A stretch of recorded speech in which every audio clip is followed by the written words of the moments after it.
Peloton's best offer of the season is here. Get up to $300 off accessories when you purchase a Peloton bike, Bike Plus, or Tread. Choose from a variety of accessories like our cycling shoes, a heart rate monitor, non-slip grip dumbbells, and more. If you've been looking for a sign to join Peloton, this offer gives you everything you need to get going. This limited time offer ends November 28th. Visit onepeloton.com to learn more. All access membership separate. Offer starts November 14th and ends November 28th. Cannot be combined with other offers. See additional terms at onepeloton.com. The Venture X card from Capital One gives you more of what you love, like premium travel benefits and access to Taylor Swift tickets. Oh, I do love her. Earn 5 times miles on flights and 10 times miles on hotels through Capital One Travel. Enjoy your stay in Suite 13. Whoa, 13? That's Taylor's lucky number. Plus, get access to Taylor Swift The Eras Tour, presented by Capital One. Maybe I'll see you there. The Venture X card from Capital One. What's in your wallet? Terms apply. See CapitalOne.com for details. What are we calling this? So welcome to Bros of Murder. This episode is Alexander at the Riverchase Galleria. You're already seen as a threat just by virtue of the dad or the dad was not the cops. God forbid a group of black people have guns. I'll take a lot of blame off the police by framing it as JCPenney, putting him between the gunshots. Brad's spine. The good as possible. Yeah. And it starts from the top. Come see Santa, kids. Yeah. On administrative leave, of course.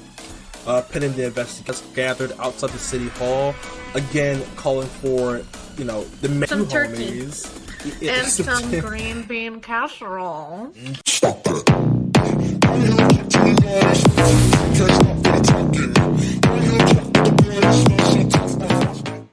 It's better than a White Claw. White Claws are a lot more seltzery, and they make me burp way too much. I and get drunk pretty fast. Ooh, I fuck with Truly. Yeah, I don't know what it is about for it. Me. I don't think me and you ever recorded an episode by ourselves. Well, yeah, you're right. First time. Well, welcome back to Bros of Murder. What are we calling this? The slaying of Emantic Fitzgerald Bradford Jr. Oh, no, I meant just me and you recording. Usually I name it when I'm just with somebody else. You ever watch The Amanda Show as a kid? Yes. Remember the girls' room? Yeah. Had to add it. Well, welcome to the girls' room. I used to love that skit. I like eggs. The black girl was like, I got an attitude. Yeah, so welcome to Bros of Murder. This episode is just me and Kelly.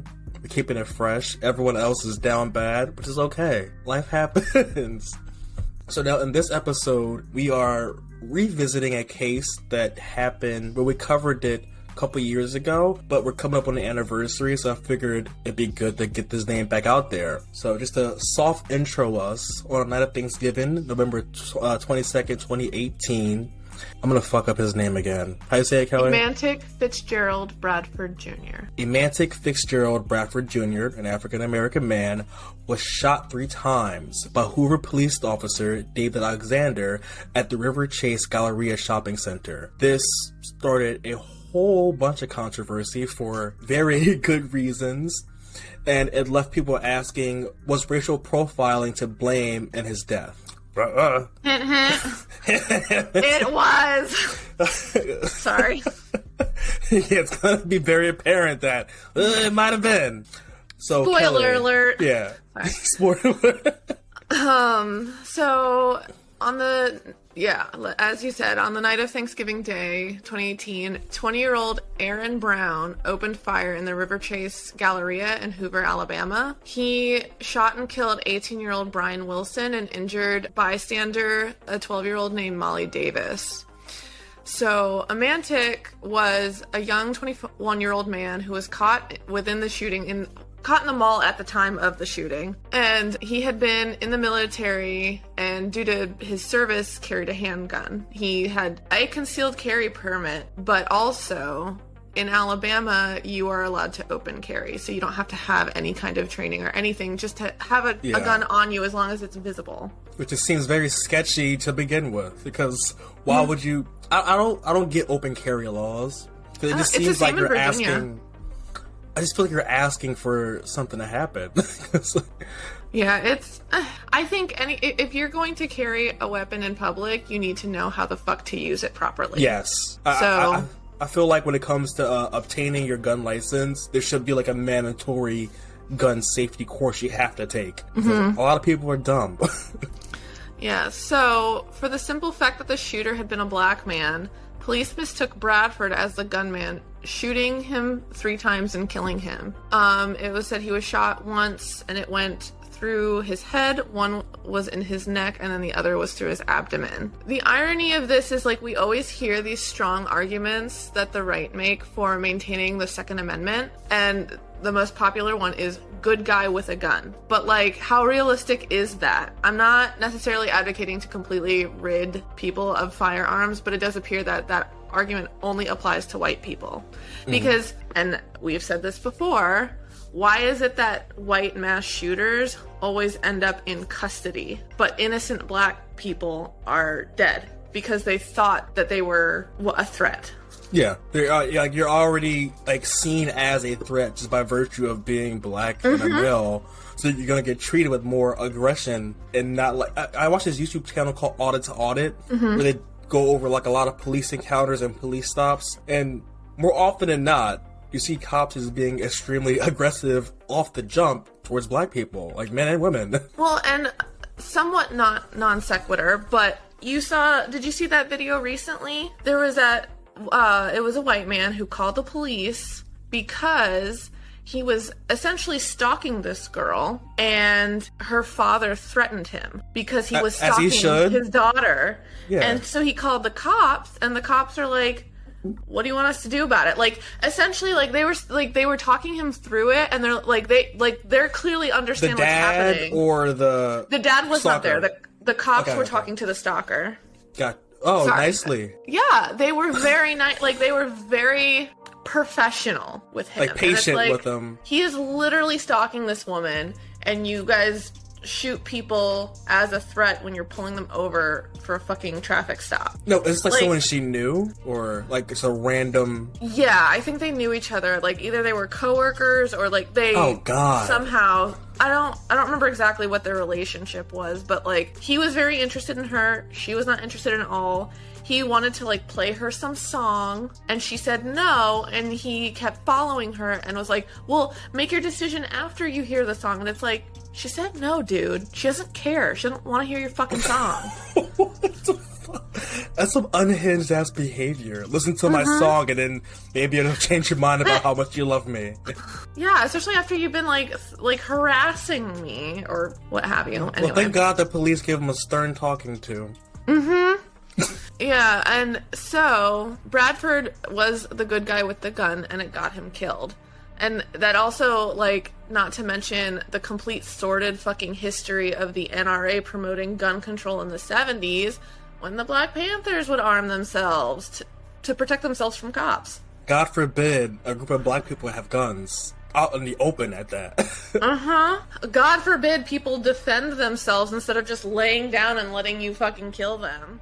So you touched on a lot of the good information, but we're going to break it down even more. So an altercation involving 4 people occurred at the mall on the 2nd level the day of Thanksgiving around was at 9:54 p.m. So now, according to reports, one of the men initially identified as Bradford, but we now know it wasn't him. It was a man named Aaron Brown, drew a weapon at the 18-year-old Brian Wilson, and that's why he shot him twice before fleeing the scene. Like you said, a 12-year-old bystander was also hit with a stray bullet, and within 5 seconds of Wilson being shot, 2 Hoover Police Department officers approached Bradford, who was, like you said, armed legally. Now, Bradford was running with the gun. They said that Bradford was running with the gun in his hand when one of the officers opened fire from behind and killed him. Bradford's movements in these critical seconds, they say, were later revealed to be a little more complicated. And I say that because that's how this one article I read tried to take a lot of blame off the police by framing it as the police were scared. And it's like, sir, it's your job to make these critical decisions in like the heat of the moment. Like, you're trained to work under stress. Like, you shouldn't be accidentally killing people because you're scared. Well, yeah, and civilians shouldn't have to be more attuned to aware, de-escalating and making sure you are comfortable than you, like, when it's your fucking job, you're getting paid to do that. Like, I'm stressing you out. You stressing me the fuck out. Like, well, now we both stressed out. Yeah, I'm just living my life. This is your fucking job. You should know how to do it better.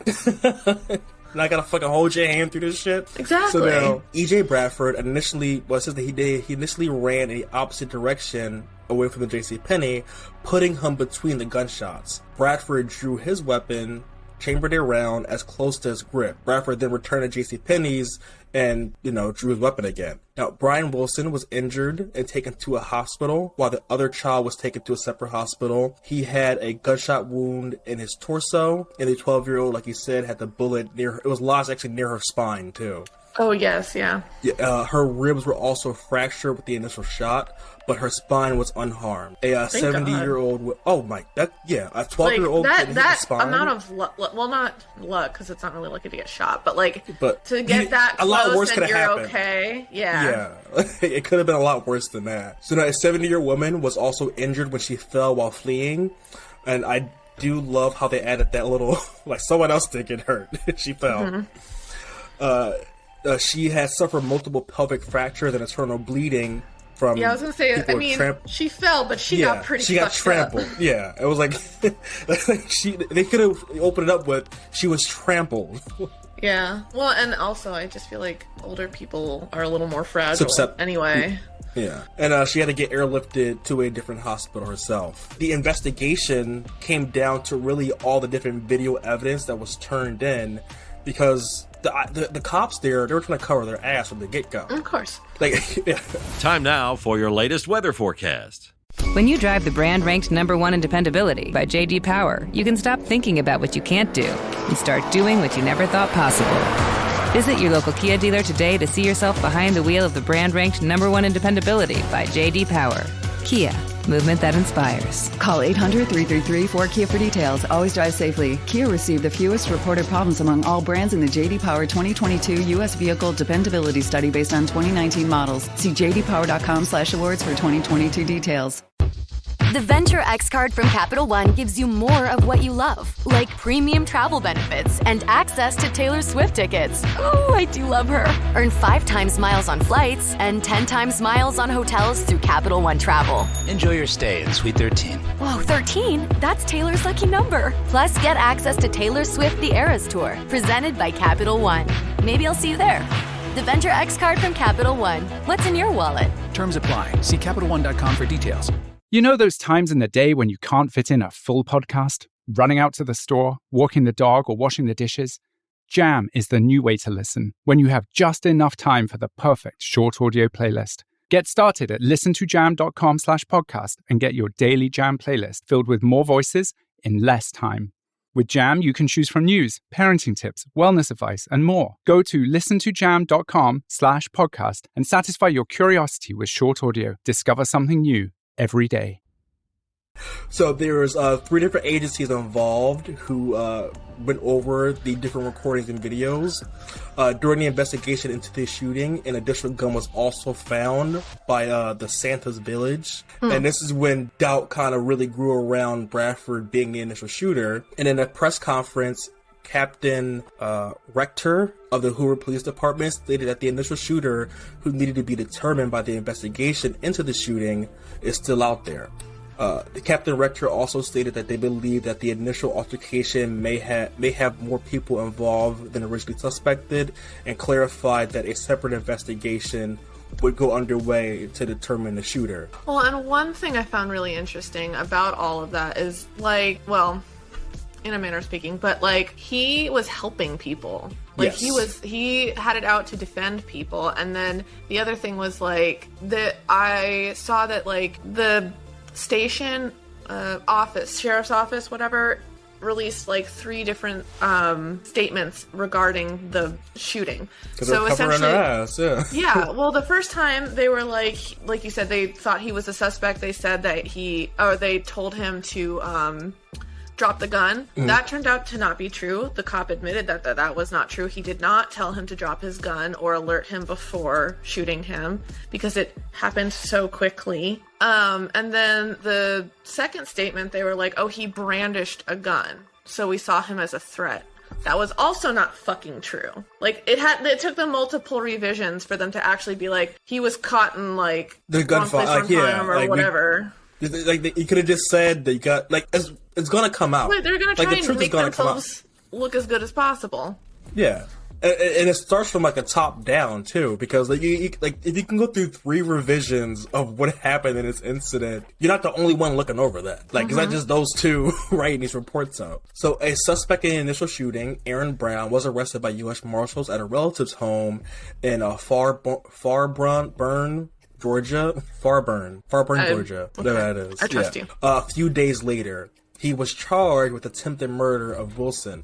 Now, on February 5th, 2019, the Office of Attorney General in Alabama released a report of its review of the evidence, and it determined that David Alexander, Officer 1, as he was referred to in the reports, identified E.J. Bradford as an immediate deadly threat to innocent civilians and thus shot Bradford to eliminate the threat, and therefore that he did not commit a crime under Alabama law when he shot and killed E.J. Bradford. And thus, the Alabama Rules of Professional Conduct preclude presentations of this case to the grand jury. The report was strongly criticized by everyone. Well, the thing I want to add too with that is that, like, so the thing that covers him is, like, reasonable, like, you can reasonably assume that, suspicion of, like, threats, and, like, that, it's so broad that it's just, like, but anything, you can justify a lot of shit and just say, well, I had a reasonable, I thought it was a threat. You know? Yeah. So, like, the thing, the comment I wanted to make essentially was just that, like, I don't think that they should be allowed to use that, because at the end of the day, like, civilians should not be more expendable than the cops. I don't know if that sounds shitty or not, but, like, you chose that. You chose to get paid to put your life in danger. It should be on, if it's, like, if you don't know, pull back. Like, and it sucks. Like, I'm not saying I want all these people to, like, let themselves be killed in the line of duty, but, like, there should be real consequences to killing people who are completely innocent. You shouldn't just be like, oh, well, they had a reason, like, reasonable like the margin of error is someone's life. Yeah, and it's and the amount of lives that have been killed based on fucking bullshit, just on a, like, perception. On a whim. Yeah. Yeah. So, like, I mean, that's a huge fucking margin of error. There's and no they don't get prosecuted. real, I'm gonna say there's no real accountability for it. Now, if we did live in a world where people could get, where you, like, I forget what, there's one petition going on a couple of years ago, trying to make it so where civilians can sue police officers, like, civilly for their fuck-ups, because there's no real repercussions for anything. Like, they can just get a slap on the wrist and be fine after ruining your life. That I wanted to clarify when I said that there's no, or, like, they don't get prosecuted. So, like, even if they're found doing something wrong, half the time it's not gonna go to trial, and if it does go to trial, the majority of them, like, aren't found guilty, or if they are found guilty, they don't even spend, like, a significant amount of time behind bars. Most of them don't spend any time behind bars. They're not incarcerated. And the ones who do is, like, comparatively to, like, a normal civilian who would commit that crime, way less. Well, yeah, and the thing is, the statistics that I saw were that 36% of officers who get charged with something like that, like, it's not covered under reasonable doubt that they did something wrong. Only 36% of them get found guilty. Oh, wow. Of that 33%. Of that 33%, only 36 actually, like, get sentenced. The bar is so low, it's in hell. So, like, yeah, like, I don't know. Anyway. So now, after all, like, the dust settled, the mall did eventually reopen the day after the shooting, and the 2 officers who were in... Fucking wild. Yeah, I wouldn't want to go back to that mall. If I worked there too, no, I'm taking a day. Well, yeah, like, oh, someone died in this very spot, like, 12 hours ago? Fucking rad. Come see Santa, kids. Yeah, ooh. So he's carrying. It's Georgia. I mean, Alabama, yeah. Well, that's where they found the gun, remember? In the, like, Santa area? It was Santa. It was his gun. So now the 2 officers were involved in the shooting. The real culprit here. I'm sorry. That's blasphemy. He just ho ho ho. He just has a Glock. He's delivering a package. He's in an open carry stand. You gotta be packing. So now the 2 officers who were involved in this shoot.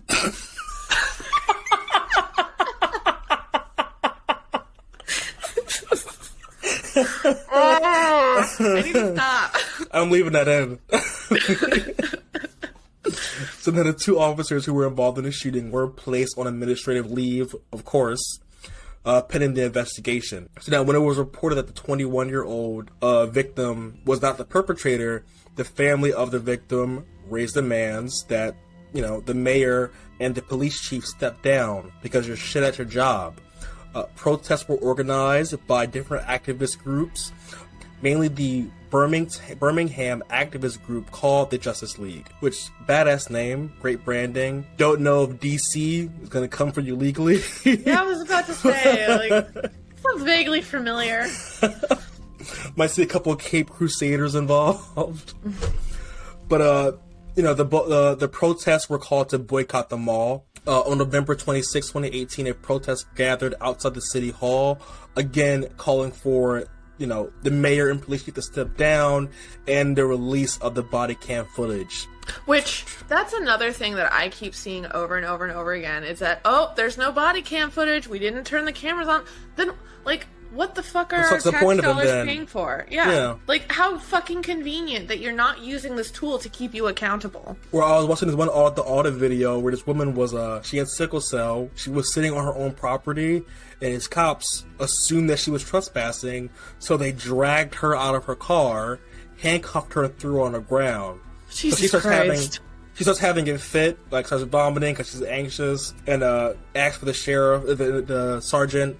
Sergeant comes out, uncuffs her, and they go over to conspiracizing. All right, we gotta charge her with something so we don't get in trouble. We gotta cover our own asses. Mm-hmm. Thankfully, she lawyered up, and she asked for the police, the body cam footage the day after, and they wouldn't give it to her until she got her lawyers involved. And it's like, bitch, if someone requests you that shit, you should be able to just give it. Why are you hiding it? What's on there? Yeah, it's just wild to me that the fact that they get away with so much, and it's just so, it's not even, little stuff. It's so fucking egregious. There's a one where they were arresting that woman for no reason, and, they pulled her out of the shower. They wouldn't let her cover herself. They just made her stand there naked. Yeah, it was years ago. But it was something where, they got the wrong person, and they pulled her out of the shower because they, went into her house. Wouldn't let her get dressed. That's despicable. But yeah, so protests were happened throughout the city between November 29th and up until December 3rd. There was actually a Christmas tree lighting that got postponed because there were threats to take the tree down. Which, oh no, your Christmas tree was threatened by quote-unquote Black Lives Matter. God forbid. God forbid, right? Someone died. God forbid. So this all kind of came to a head when the family in 2020 filed a federal lawsuit against the officer who shot EJ. His name was, I forget what the officer was it. David Alexander. Yeah. Yeah, so they filed charges against David Alexander, civilly. And right now, that case is still going on. So we have no clear answer. Hopefully, at some point in the future, the case will be wrapped up and they win. But I don't know. Yeah, but cops be getting off. How much can you really win anyway when your family member's dead? Yeah, even if you win, is it really a win? Because he's not going to prison. He might have to pay you a handsome sum, but yeah, it's insane. There should be no qualified immunity. It's bullshit. Yeah. So that was the episode. A little short, cute, mini one, but I felt like, it's Thanksgiving time, so we should be revisiting this case and remembering why we say, fuck the police. A cab. And that means your daddy, too. So, yeah, stay off the music. Wherever you're listening to us, leave us a review or a like or subscribe. And enjoy your holidays. It should be coming out around Thanksgiving. Kisses from the two homies. And some green bean casserole. Don't get me started. Get that shit out my face. I don't like it either. Yeah. I don't even know what the fuck it is. I don't want it. I'm eating yams and yams only. With the marshmallows and the bourbon. Stop. Heaven. Mm-hmm. Yeah, so kisses from the homies. Solid one. We did that. Sweet.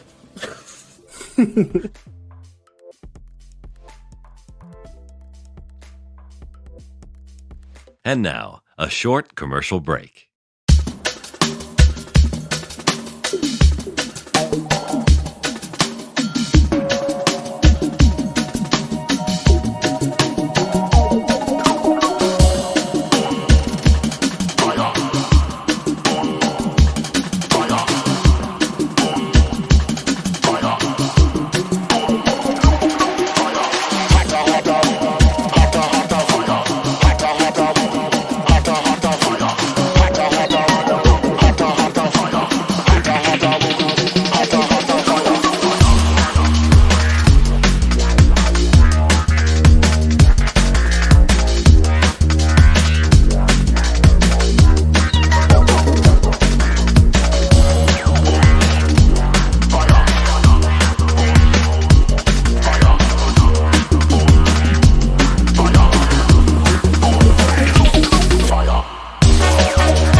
When you drive the brand ranked #1 in dependability by J.D. Power, you can stop thinking about what you can't do and start doing what you never thought possible. Visit your local Kia dealer today to see yourself behind the wheel of the brand ranked #1 in dependability by J.D. Power. Kia, movement that inspires. Call 800-333-4KIA for details. Always drive safely. Kia received the fewest reported problems among all brands in the J.D. Power 2022 U.S. Vehicle Dependability Study based on 2019 models. See jdpower.com/awards for 2022 details. Hurry into Ram Power Days and experience the raw power of the Ram 3500. With available best-in-class torque and towing among 350 3500 pickups when properly equipped. Strap yourself in for one powerful ride in the Ram TRX. With the most horsepower of any gas pickup ever built. Or the Ram 1500, awarded #1 in driver appeal among light-duty pickups by J.D. Power 3 years in a row. Hurry into Ram Power Days going on now. For J.D. Power 2022 U.S. award information, visit jdpower.com/awards.